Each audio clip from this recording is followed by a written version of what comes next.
What's good, YouTube? It's Arion, and today I got when the gang leader confronted Mike Tyson. Me personally, I'm not confronting Mike Tyson, especially not prime Mike Tyson when he used to when he used to do shit in. Not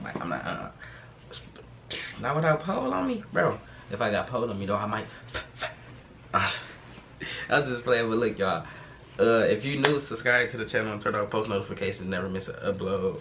Leave a like or dislike. I don't really care, y'all. Look at the percentage of y'all that subscribe that been watching. Like, I did gain a lot of subscribers. A lot of y'all subscribe, but I feel like if you watching this, like, you check yourself. If you watching this and you not subscribed, just hit that subscribe button so I can get 8,000 subscribers, then 9,000, then 10,000. You know, help me out.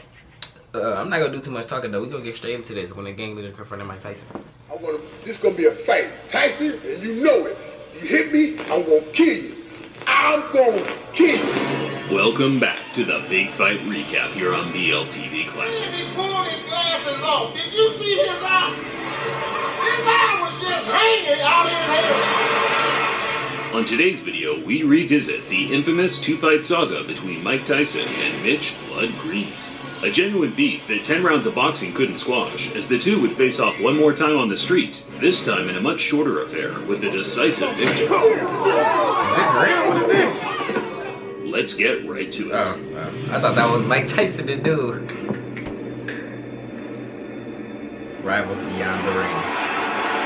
Closing with a flurry. The bell is going to sound. After Tyson's 10-round decision to James Quick Tillis in 1986, the invincibility aura from Kid Dynamite took a slight knock as the two heavyweights battled out a much closer fight than the boxing fans and bookmakers expected. How disappointed are you that the knockout string is over? Not at all. If anything, I feel relieved, and I'm confident if I wanted to, I could have knocked them out. It was Tyson's first time going the distance, as he had finished his previous 19 opponents all inside the opening 2 or 3 rounds. How many punches from Mike Tyson? That gave some of the other heavyweight contenders an incentive to catch this teenage dynamo early, halt the hype train, and earn the highest possible payday outside of a championship fight. Tyson say, gonna give me a fight, I want Mike Tyson. Point blank. Michelle Tyson, he's a bro, I'm gonna knock him out. Mitch Blood Green was one of the first fighters to utilize the new age of digital camcorders to get his message out there to boxing fans. I'm gonna show you something. Feast your eyes on a real heavyweight. There was no social media in those days, but local news stations and televised sports networks such as HBO would air the clips during a broadcast to gauge the fans' reaction. I ain't no joke.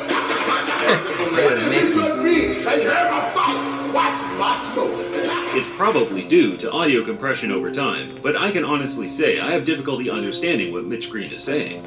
Two clear things were the muscle flexing and homophobic slurs, and bizarrely enough, as far as my research suggests, this was enough to land him a shot at the hottest prospect in world boxing. Detroit. Growing up on the tough streets of Detroit, Mitch Green was a prominent player in 1970s New York gang warfare. By the age of 17, he had witnessed his father lose his life in a bizarre Western-style quick-draw shootout, not long before being shot twice himself, fortunately escaping with non-fatal injuries. Green tried to escape gang life by joining the UPA boxing gym in New York, but by this time his ties to the street were too pronounced, as he was now hailed the king of New York street gangs by the NYPD for his role as gang leader in the deadly Bloods crew.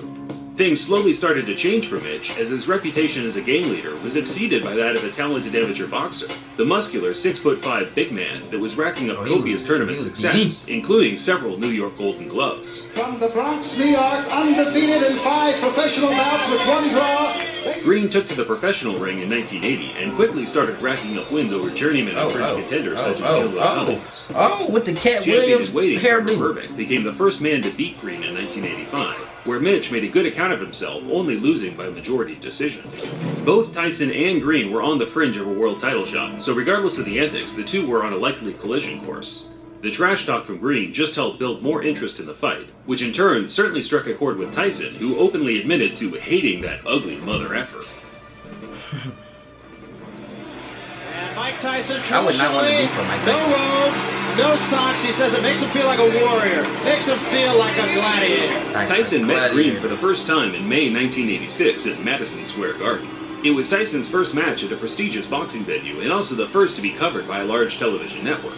Yet, the occasion didn't change the traditional no robe, no socks attire. He was all business and had a personal vendetta to settle with the now not-so-confident looking Mitch Green. And was so much a factor in the last fight that we showed you here on HBO that he didn't double up. He just was a little bit lazy, especially in the later rounds. So we'll see what he does about that against Mitch Green. Always aggressive, right in front of his man. Now it's some head movement. Man. Took a shot. There's the left hook I was talking about. He did draw a warning from Luis Rivera, the referee, about holding. Green's in trouble. Good left hand, Mike Tyson. Everyone has a plan until they get their mouthguard punched out of the ring in the first round. While Green had all the physical advantages, Tyson's supreme boxing skills and speed negated the gap in size and weight, backing up Green from what physical advantages he got? Forcing the much bigger man into survival mode for the war to go. Big right hand against Tillis. He's bigger, but what a probably shot. ain't stronger. That is an awesome shot. Tyson punched out Green's mouthguard again in the third, whereafter he started mocking his opponent for having a wide, gulping mouth, stalking him across the ring, landing fierce, single power punches. He was low-key playing with him. Another big Stop playing with that man. Ha! Good uppercut. He has to take a standing eventually. Another couple Hit he open. Oh, he's smiling.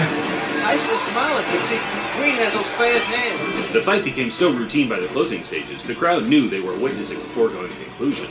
Tyson himself appeared to have his mind elsewhere as he bizarrely kissed his trainer, Kevin Rooney, while he was trying to deliver him intricate strategies and details. He playing around in that field. Hey, Mike Tyson, man. Mike Tyson, man. Why you out there playing with that man, bro? Finish him off, bro.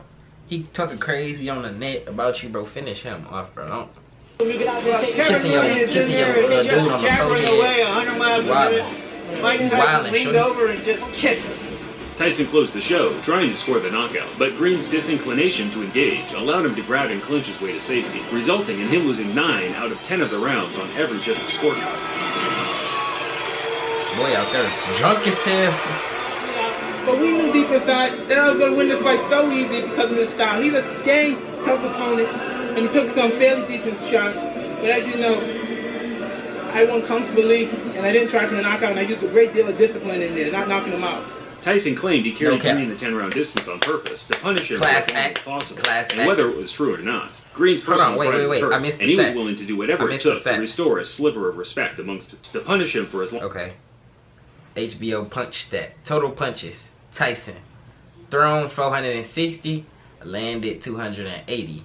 I was going to try to do around the percentage myself. They got it right there. 61% for Mike Tyson. Dude threw 314 and landed 130. He landed 41%. Mike Tyson out there throwing them motherfuckers accurate. But the duck. For as long as possible. And whether it was true or not, Green's personal pride was hurt, and he was willing to do whatever it took to restore a sliver of respect amongst his peers. Green retired from boxing after the Tyson loss and returned to the street to earn a living from selling drugs. He always planned to one day get Tyson back in the ring, but as his years of inactivity ensued, Tyson progressed to one of the most dominant heavyweight champions of all time, undefeated and undisputed. The days of fighting lingering contenders such as Mitch Green were over.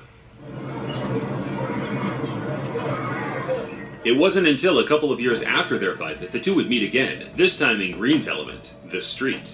In the early hours of August 23, 1988, Mitch Green got wind that Tyson was shopping at a local clothing store close by to where he ran things on the street. Tyson had traveled a fair distance to pick up a luxury leather jacket handmade by one of his friends over at Dapper Dan's. As Tyson was chilling in the store with his entourage, Mitch Green burst through the door on his own, high on angel dust, demanding Tyson either give him a rematch or empty his pockets right there on the spot. Tyson, of course, no stranger to altercations on the street, dragged Mitch Green outside and pummeled him to the ground multiple times. Spectators said that the fight was short, violent, and very one-sided. In fact, it was no longer than 15 to 20 seconds, but that's more than long enough for the heavyweight champion to inflict severe damage. There is no footage of the fight, regardless of the clickbait you see on YouTube, but there were many accounts of what happened that all aligned. All except Green's account, where he claimed Tyson sucker punched him and ran. Damn. Who threw the first punch here? Hold on. Wait, y'all know who that look like? Bro. He looked like Red on Friday. Remember he was like, when he had the glasses? Y'all know, I ain't gonna lie. Real ones know what I'm talking about. The real ones know what I'm talking about. I ain't even gotta say too much. He claimed Tyson sucker punched him and ran. Who threw the first punch here? He dogged He him did. out. He sucker punched me because he's with his friends, you know. And when he hit me, and I said I couldn't get a chance to get to him like I was because everybody was like pulling me, you know, holding me like so he could get away from me, so he get away, and he ran from me. Green was certain the Tyson scuffle, which became mainstream news around the world, would add enough public intrigue to get his rival back in the ring. But Mitch had already burnt his bridges among the promoters in the sport, with his violent threats to Don King in the past already shadow banning him from ever earning any serious money in the ring again. After Green's failed attempts to get the rematch with Tyson, he filed a civil lawsuit for $20 million due to the injuries he suffered during their fight. The former gang leader came away with one small W to coincide with a long list of L's, winning the case and being awarded $45,000, close to what his purse was during their professional fight in 1986. Yeah, I remember seeing Mitch Green's eye. Shaking my head, like, bro. He broke his socket. Broke the eye socket. Yeah. He broke his eye socket. Yeah. Eye socket. You gotta hit really hard to do something like that, right? Man. Green returned to the ring 7 years later, Ooh-wee. but at that point he was a shell of his former self and was beaten by journeymen with losing records until he hung him up for good in 2005. As of 2022, Green is still a large-as-life character, but now employs his energy into his love of Christianity.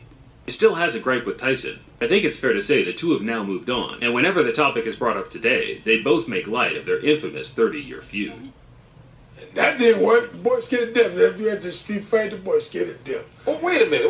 Didn't y'all have a street fight, Mitch? For the ring, for the street. Thinking the man would do something about it, he wouldn't do nothing. Oh, man, he freaked me out. Did you know that actually Tyson and Sal are good friends and he comes to the show? He did look there. Yeah, it's like Tyson. He out. See that? Hey, that's nice, man. That's nice, man. Enemies turn friends. Honestly, beef, man. I don't think we gonna squash that. But look, y'all. If you made it this far, I appreciate you. If you made it this far, you're not subscribed. You really need to subscribe because you obviously enjoyed it. But y'all subscribe, turn on post notifications, never miss an upload. Leave a like or dislike. Y'all, I liked this video, man. That gang leader, man. You learned your lesson. Do not confront Mike Tyson. Everybody, that's one. See, we just learned something. Don't confront no nigga who whoop ass on the daily. If you whoop ass on the daily, just leave him alone, man. Why would you want to beef with that man? But y'all, subscribe, turn on post notifications, do all that. I'm out. Be smooth.